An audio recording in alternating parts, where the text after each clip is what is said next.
Okay. Today we are starting the Sadhana Pada Sutras exposition. So the first sutra of Sadhana Pada is Tapaswadhyaya Ishvara Pranidhanani Kriya Yogaha. Now let's go into the word by word explanation of the sutra. Tapah, the word tapah means penance or austerity. The general meaning of the word tapa is heat. Tap is heat. So here in the yogi context, you can take tapa as the practice intensifies, so is the heat. So the practice creates the heat. So you can take it in that sense. But what does tapa do spiritually? Spiritually, tapa creates some kind of purification in the mental field. That is why tapa is one of the methods that is suggested in Kriya Yoga. So in Kriya Yoga, the first method suggested is tapa. Please remember that. Okay.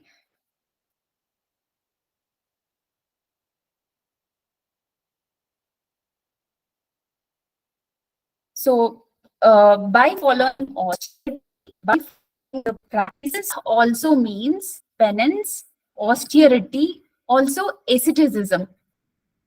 All these are the synonyms of the word tapah.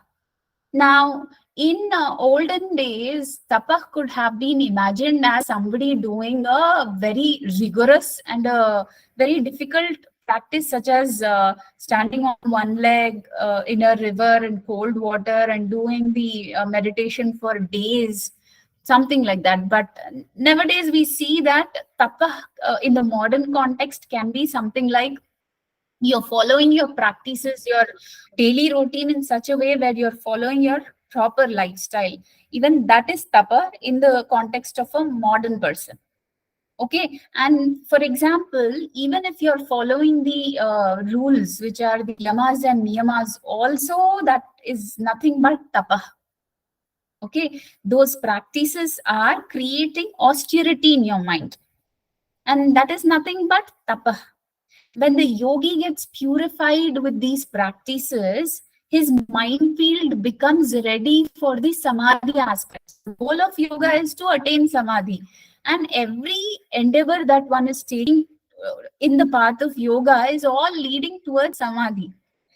So tapa is the first step in Kriya Yoga. Kriya Yoga is a combination of tapa, swadhyaya, and Ishvara Pranidhana. These three aspects are called as Kriya Yoga. Next, we'll see what is Swadhyaya. Now, if we break Swadhyaya into Swa, which means self. Swa means self. Adhyaya means practice. Okay. Or you can also think it as a self-reflection, self-study. These are all the synonyms of swadhyaya. So you are doing it on your own, contemplating on your own, you're reflecting on your own, you're studying the scriptures and reflecting on your own. That is self-study. Swadhyaya. So when you want to go towards the samadhi aspect, you have to first understand what is the right thing and what is not the right thing, right? So that analysis is very, very important. If one doesn't analyze where one is heading towards, they will always end up thinking that something wrong is the right way, right? So Sage Patanjali has given a lot of importance on self-reflection. You have to analyze where you are, what are you doing. That is a very important aspect. And the third thing is Ishvara Pranidhana. Why is Ishvara Pranidhana important and why is it given in Kriya Yoga? Now you see, when we are getting into certain kinds of practices and they are leading us towards a certain goal, we might end up thinking that it is all because of our effort. It is all because of the knowledge that I have attained. It is all because of my practices. This kind of attitude is very natural, isn't it?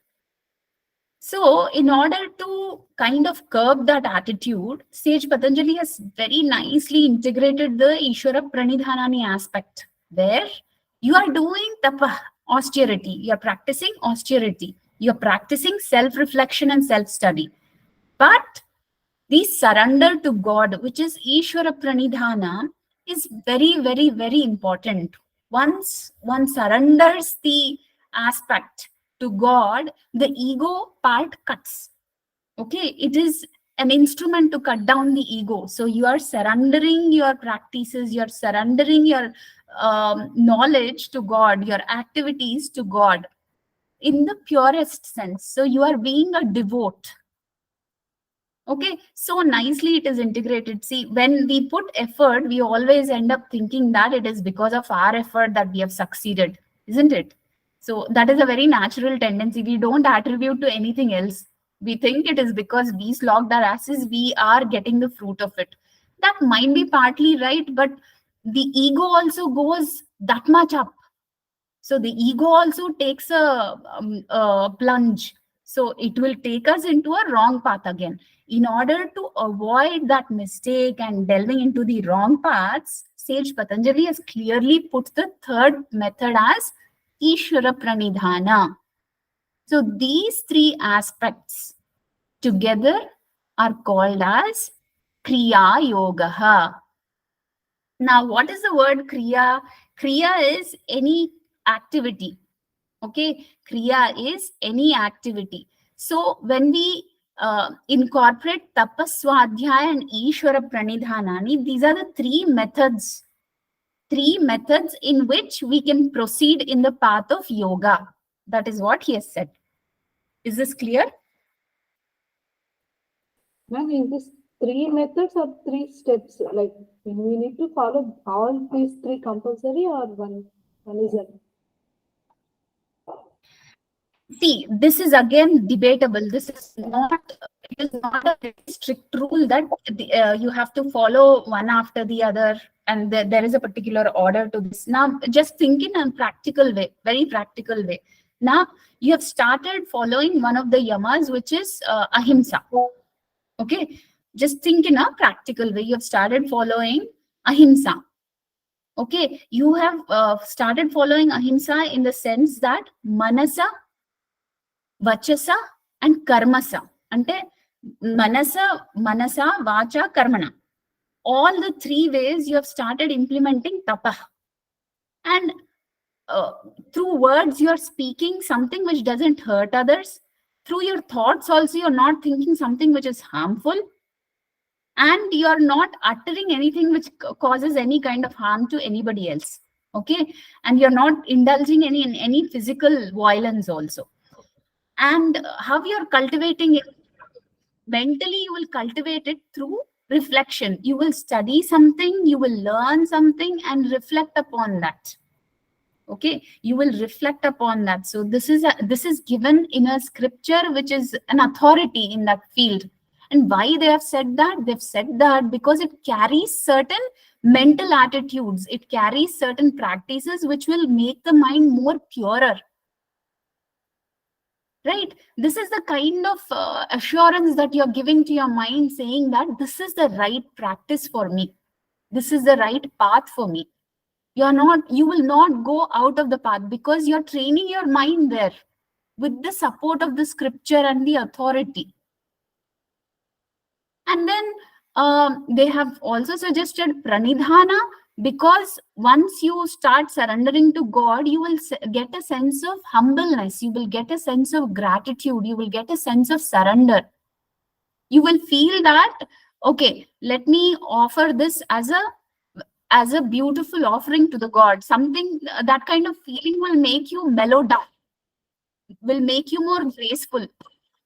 You're seeing the connectivity. Now, if you don't apply Ishvara Pranidhana, what happens? Now, if you don't apply Swadhyaya, what happens? The tapa that you're doing might lead to some kind of egoistic mentality. Now, we have followed something like you don't want to do any violence. Ahimsa you're following. Now, you will start thinking that ahimsa, I'm following ahimsa. I am the one who's not involving in all these violent acts. Okay, So I will do this for some time, but I can't continue it because I've not created it as a mental attitude. I do it because I have something in my mind. Like, for example, you take fasting also. When you are fasting, you will only fast for a day.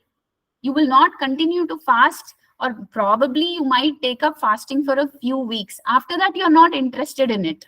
Why? Because of your level of motivation or your understanding about why you're fasting. But if you do that fasting with a sense of understanding and a devotion to God, the continuity will be greater and you will be in the practice. You will not let go that practice. Getting it? They are not forcing people. Nothing is forced. Now, when you understand this in a proper order, proper sequence, you see that subtle connection between each of those methods given. Okay, these might not be applied by everybody, but these are the means through which one can get closer towards samadhi. Okay, these are the practical methods in which sage Patanjali has said that one can take this path. This is for normal people. Now, not people who have already gotten into samadhi states. This might not be applicable for them. In the last pada, he has told so much about samadhi, but not everybody is in that state. 1 in millions might go into samadhi, right? If we look at it in a practical way, if we pull out the statistics, 1 in million might go into samadhi state, right? So, but what are the other minus that 1 million minus 1? What are those people supposed to do? That might be the bigger question. Now, for them, he has given another way, some other practical methods through which they can navigate this path. Okay, that is why he's saying something which is possible for all the others. Tapa, Swadhyaya, Ishvara Pranidhanani are the methods or means through which others can start practicing yoga. It becomes more practical and also possible. It doesn't seem difficult. Clear? Yes, ma'am. Yeah. So, Ishvara Pranidhanani, you have to be very authentic to yourself. You have to be very genuine to yourself. Like, while you're doing it, you have to do it with a sense of offering it to the God, surrendering it to the God instead of putting your own ego. You need not prove anybody. You need not prove this to the world, but just to keep your ego under check. Ishvara Pranidhanani is a very practical method. Is it clear to all the others also? Yes, ma'am. It's clear. Okay. So I'm proceeding to the next sutra. So we will stop it like a few minutes before 10 because I want to also spend some time asking you some questions in the previous pada, and also we'll do some notes, reviews and all that. Now, the second sutra of the sadhana pada, what it says is samadhi bhavanartha klesha tanukaranarthascha samadhi. We have seen what samadhi is, right? In the last chapter, we have seen what samadhi is. Samadhi bhavana, how does it accrue? By practicing kriya yoga. Why he has given samadhi bhavana? Because he's relating it to the previous sutra. By practicing kriya yoga, we can enter into the bhavana of samadhi. Okay, by following kriya yoga, it would lead a person to the development of the state of samadhi. So why is he relating it here? Because he has spoken about kriya yoga, he's putting the purpose very clear again. Why have we practiced samadhi? Why have we practiced kriya yoga? We have practiced kriya yoga, or we are practicing kriya yoga because kriya yoga will lead a person to the development of the state of samadhi. So, because Kriya Yoga leads a person to the development of the state of Samadhi, he's saying Samadhi Bhavana, for getting Samadhi Bhavana, You have to practice Kriya Yoga. And what is the purpose of doing that? It will reduce your kleshas. The next part of the sloka says that. Klesha is the affliction. So klesha is the affliction part. So when afflictions are there, the mind becomes very difficult to handle, and we end up uh, getting into all kinds of crisis. Now the goal is to reduce these afflictions. Afflictions are nothing but the I can say the mental debris. It is all dead in our head. We are thinking in the wrong way. We are putting ourselves into troubles. We are creating more troubles and creating more karmas, which we have to face as a consequence. So if we reduce the kleshas or those afflictions, then it becomes easy for the samadhi aspect to happen. Okay, that is the goal of the reduction of the kleshas. So he's saying that it is possible through Kriya Yoga that you will be able to reduce your afflictions and enter into a samadhi state. That is what he's saying. Okay, klesha tanu. Klesha tanu means reduction of the afflictions or thinning down, reducing the afflictions of the mind. Karanarthascha is making it possible. Okay, so the practice of Kriya Yoga that he has mentioned in the previous sutra leads to the Samadhi Bhavanartha. Why? Because if we reduce the state of kleshas, the causes of afflictions, if we reduce them, it is easier for us to enter into the Samadhi Bhavana. And how are we able to reduce it? We are able to reduce it because of the practice of Kriya Yoga. Kriya Yoga is one of the methods in which we can reduce the afflictions that are created in the mind field.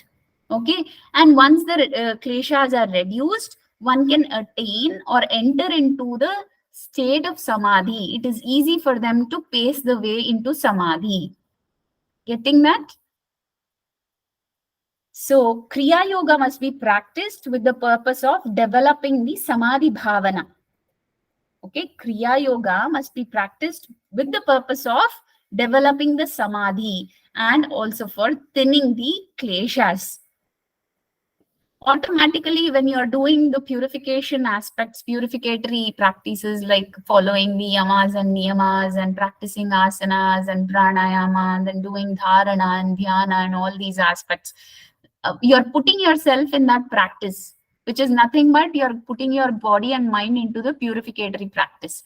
And with the help of the self-study, swadhyaya, you're able to completely confirm to yourself, affirm to yourself that these are the right practices. And in order to curb the ego or reduce the ego aspect, you're surrendering everything to God. Okay, so by doing that, automatically your mind field gets the kleshas out. So the afflictions, like the next sutras will talk about the kleshas, which are avidya, asmita, raga, dvesha, and abhinivesha. Those kleshas will slowly start reducing their power, their potency. When the grip of that klesha is slowly starting to reduce, that is when the yogi will be able to actually experience the entrance into the samadhi. Okay, he will be able to experience the feeling of going into the samadhi. This is just the beginning. Okay, this is for a novice who has started practicing this. This is not for the person who has already gone into the states of samadhi. For the one aspirant who is likely to go into the state of samadhi, this is for that kind of practitioner. Okay, once those kleshas are slowly reducing, he will be able to concentrate in the samadhi aspects for a longer time. That is the goal. That is the second sutra. The benefit of Kriya Yoga is given in the second sutra. Is this clear? Samadhi bhavanartha. Okay, by following Kriya Yoga, it leads to the development of the state of samadhi. Klesha tanu karana, the effect of kleshas is decreased or reduced by the practice of Kriya Yoga. Okay, clear? Yes, ma'am. Anybody wants the repetition of anything. If something is not clear, you have to let me know now.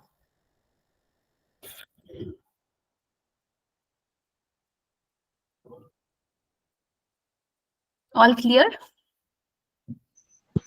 Yes, ma'am. Yes. Okay. So I'm proceeding to the third one. Thank you. Okay. So now we are on the third sutra of the Sadhana Pada. This is the sutra which gives us the cause of kleshas.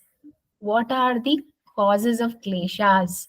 What are the kleshas and what are the causes of klesha? Klesha is what? That which hurts us, that which gives us pain. Okay, that which troubles us, that which puts us in agony. Okay, that which causes lot of negativity in us. That is called as klesha. One word to describe it is affliction. Okay, if you want a simpler word, it is pain. Okay, now let's see the causes of those afflictions. Why afflictions are caused is because of these 5 reasons. What are the 5 reasons? 1, avidya. Avidya is what? I think most of you know what it is. Avidya is ignorance. Okay, ignorance. We think that we know a lot of things, but the fact is that we are very limited and we are bound to that limitedness.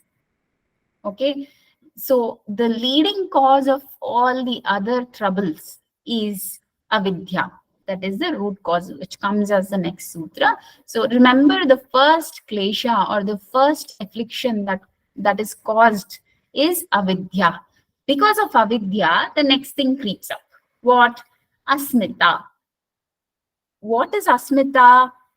The ego in us is called asmita, the feeling of I. The feeling of I, the ego in us is called asmita. Raga. What is raga? Raga is the attraction towards something. We are pulled towards something. Okay. We propel towards something. Why?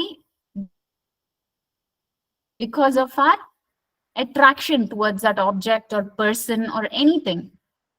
Okay. So that is also a klesha. The next klesha is dvesha. Dvesha is hatred, aversion, repulsion, dislike. Okay. Dvesha is aversion, repulsion, dislike, hatred. Okay. All these are the synonyms of dvesha. Abhiniveshaha. Abhinivesha is a word.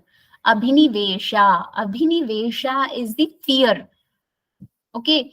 Fear of what? Fear of death. All other fears that we see, that we experience, are because of the root cause, which is the fear of death. All the other fears are because of the fear of death, which is abhinivesha. Abhinivesha is the word that is used for the fear of death. Kleshaha. What are all these 5 aspects? These are called as kleshas. This is a very important question from the examination point of view. There are many, I can say, spells where questions around the sutra have been seen very regularly. Okay, so this is one of the important sutras. These are the 5 kleshas. The order is important. The words in the sutra are very important. You might be asked about the order, or you might be asked about one or more. They might give you questions like, they will ask whether avidya, asmita, kshipta, muda, which ones are from the kleshas.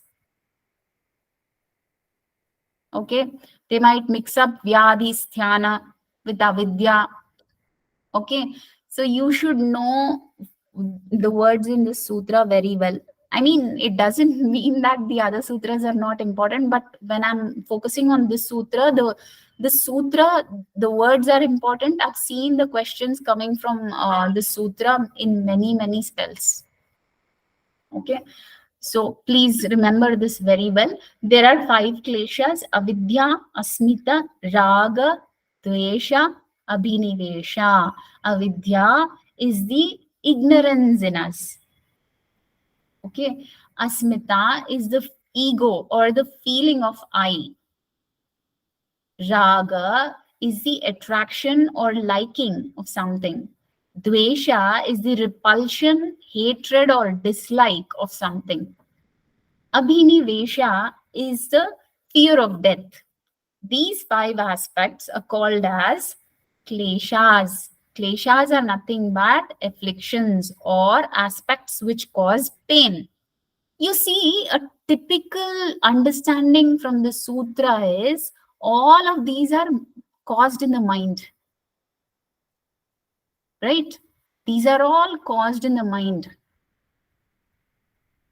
And later they manifest as physical diseases also. Yeah, but where is the root? The root is in the mind. These are the leading causes of all problems. Okay, first, for a normal person, for a novice who has just entered the yoga field, first it is very important to act upon the kleshas. Once we learn how to cleanse ourselves from the kleshas, that is when we'll really be able to make any progress in the higher aspects, like getting into dhyana, dharana, samadhi, and all that. The basic aspect is getting rid of kleshas, learning to work on the kleshas and getting rid of the kleshas. If the kleshas are existing, avidya will not go easily. Avidya will be there, but the other kleshas, when you are working on reducing raga, dvesha, then asmita, and a little bit of abhinivesha. Abhinivesha also remains for very long. It is not easy to get rid of that. But the other kleshas like raga, dvesha, and asmita, one can start working on those kleshas. And once they get some kind of confidence in handling those things, they will see a change slowly happening in their life. So he has nicely where he has put this in the Sadhana Pada as Sutra number 3. So work on these aspects, you will start progressing in the right way. That is what is said. Is this clear? Should I go to the next sutra? I'm just giving you a connectivity as to how you can remember the order of the sutras. Ma'am? Yeah. So, ma'am, you said the kleshas are first in the mind and then they lead to the physical diseases. So, can you As kind a of... consequence of klesha, a consequence of klesha. It's not the klesha which is seen as a physical manifestation of a disease. What is seen as a physical manifestation of the disease is the outcome of klesha. Yeah, so I was just checking, ma'am. So, generally what we say psychosomatic, is this what we can refer to? Psychosomatic, yes. Okay, thank you, ma'am. Psychosomatic, yes. Ma'am, can we say avidya is also wrong knowledge?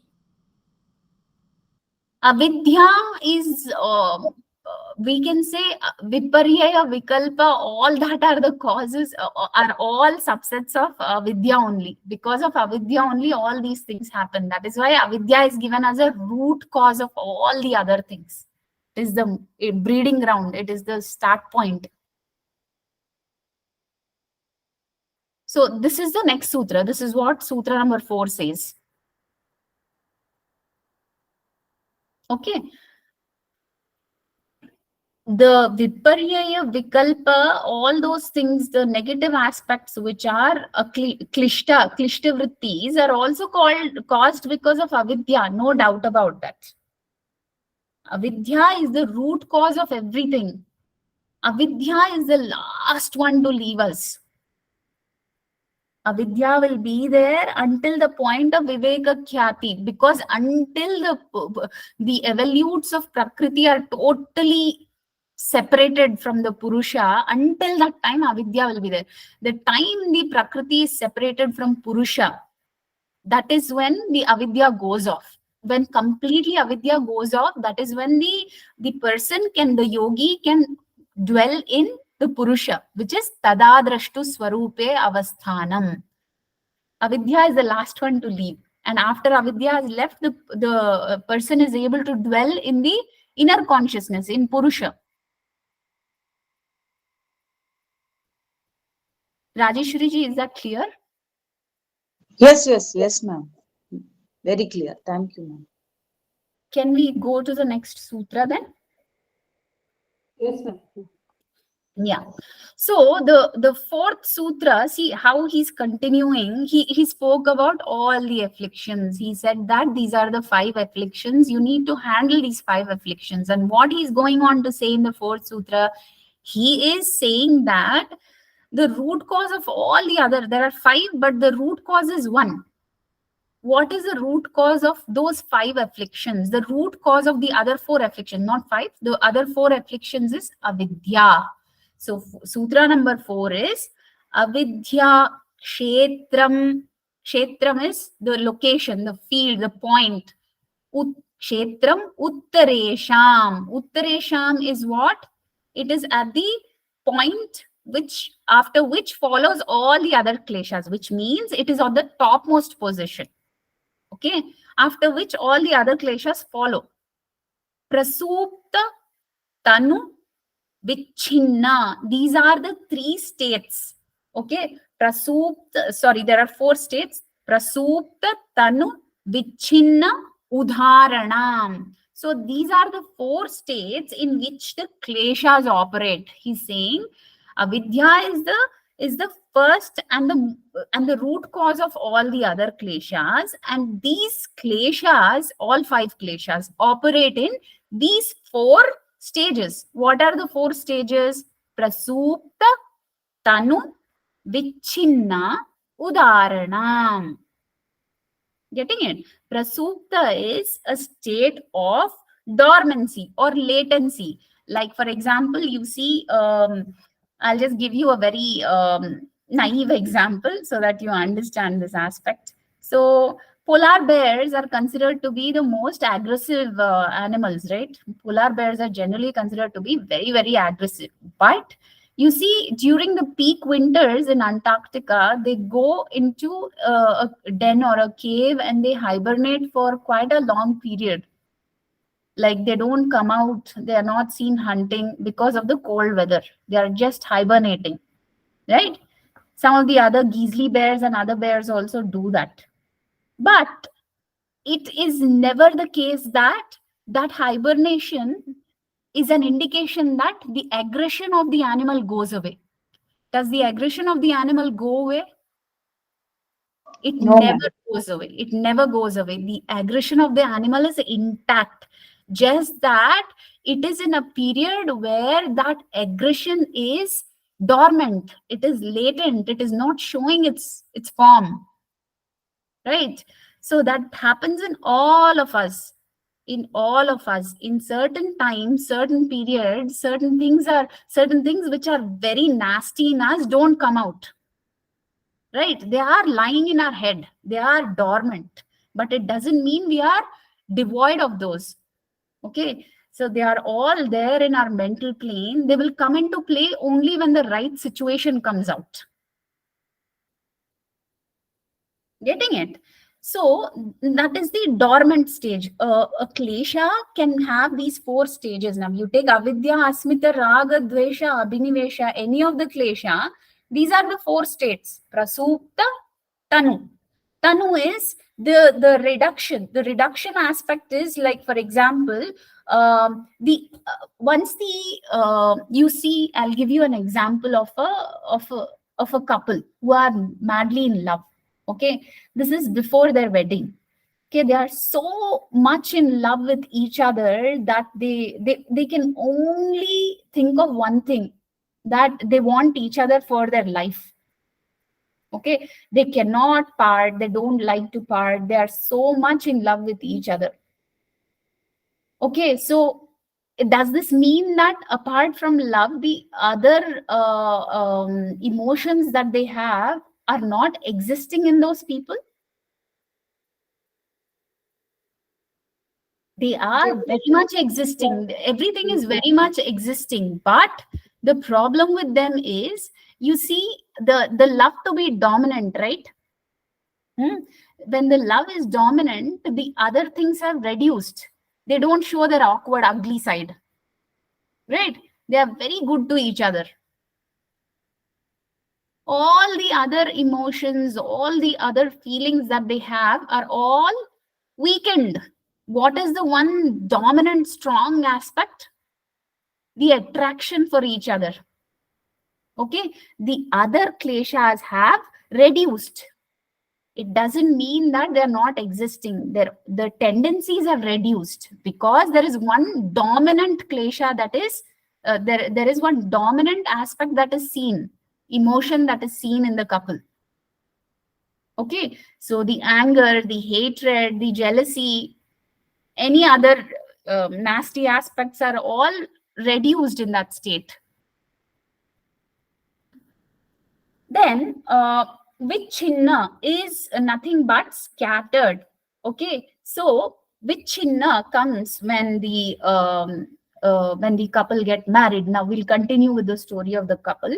So when the couple get married, okay, they start living together, and that's when they experience each other for 24 hours, and that's when they see the good and bad aspects of each other. When they get mad, when they shout on each other, when they are not nice to each other, what are the issues going on, some nasty aspects keep coming, and the couple also can see the other aspects. So love is also there, but the other aspects also keep coming out, right? So that state is called as scattered. So scattered is vichchinna. So sometimes it's up, sometimes it's down. You see, some klesha is up sometimes, some klesha is down. The person might be nice at times, and at other times he might really get mad, or she might really throw tantrums, right? So these things, you see, one is, when one is dominant, the other is like the other klesha or the other emotion is down. This up and down of the emotions is called, that avastha is called as vichchinna. Okay, so in Tanu, the difference between Tanu and Vichchinna is, Tanu, you see the thinning of, the weakening or reduction of all the other kleshas, but there is predominance of only one thing, raga, for example. Yeah, the dominance is of raga, but the other kleshas have all reduced. In scattered, you see ups and downs, like you see love, raga, you see dvesha, you see abhinivesha, you see avidya, smita, everything. One up, one down, one up, one down. That state is called as vichchinna. Right? So if we take the example of a person who's probably a very busy person, supposed to be a very nice person, very well respected, but at certain times, this person loses his temper and starts yelling at people. Very intelligent, I can say very workaholic, all many good qualities, but he also has this dirty quality where he shouts on others. Okay, so during the day, we see all these different changes, these fluctuations in the behavior. Like he's nice, he's very productive, he's doing his work, he's helping others, he's becoming really good.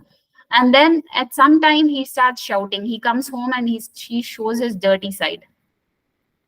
The same person. Okay, that is nothing but the example of vichchinna, where the kleshas are all scattered. Okay, udaranam.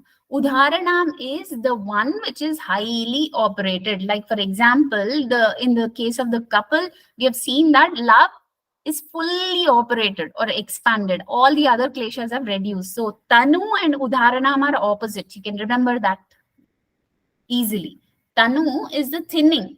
All the other kleshas, except Raga, all the other kleshas have reduced. They are okay to even die for each other. Okay, death also doesn't scare them.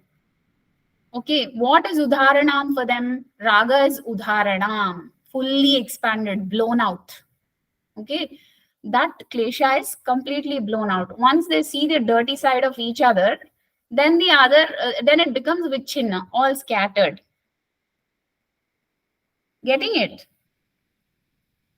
Is this clear? So, Yes, ma'am, ma'am. we can say here Udaharanam is the like Desha.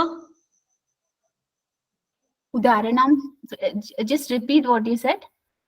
Means Udaharana, that stage, we can say that means Desha, like Tanu is only Raga is there, but Udaharana here Desha is only there. Desha.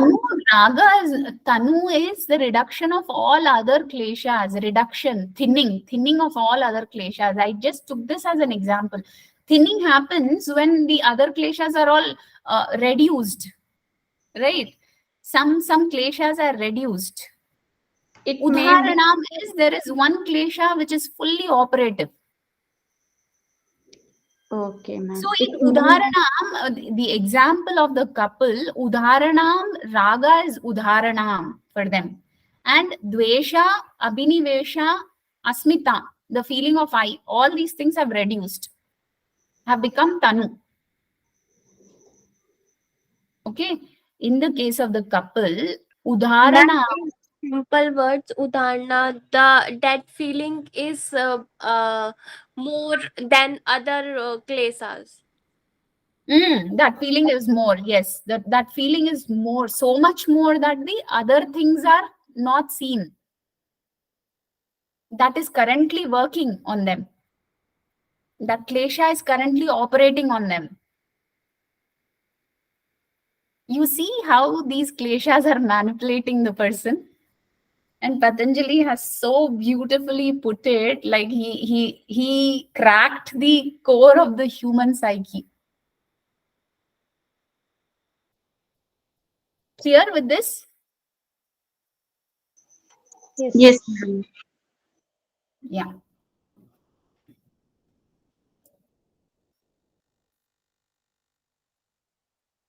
So we'll go to the next. What is the time for it? Oh, we'll stop here because it's 9:45. I would like to spend some time looking at your notes because that will keep you motivated. Nothing to kind of pinpoint or do anything. If you have not done, this is an opportunity for you to complete it. Okay. So I'll just look at your notes and also we'll do the chanting thing for 5 or 10 minutes. Okay. Is that okay with all of you? Only if you're willing. Otherwise, see, it's not for me. I'm only doing this for you. If you don't want it, I will not bother. Okay. Ma'am, Ma'am, let let us go, ma'am, I can please. still proceed. I can still proceed with the sutras and get my work done. I mean, because I have to teach, I will continue doing that. But if there is a check, you will also try to put some effort, isn't it? You will not put it Yes, down. ma'am. And yeah, that is the only motive. Okay. I'll stop presenting and also stop the recording. Okay. Please keep your notes ready.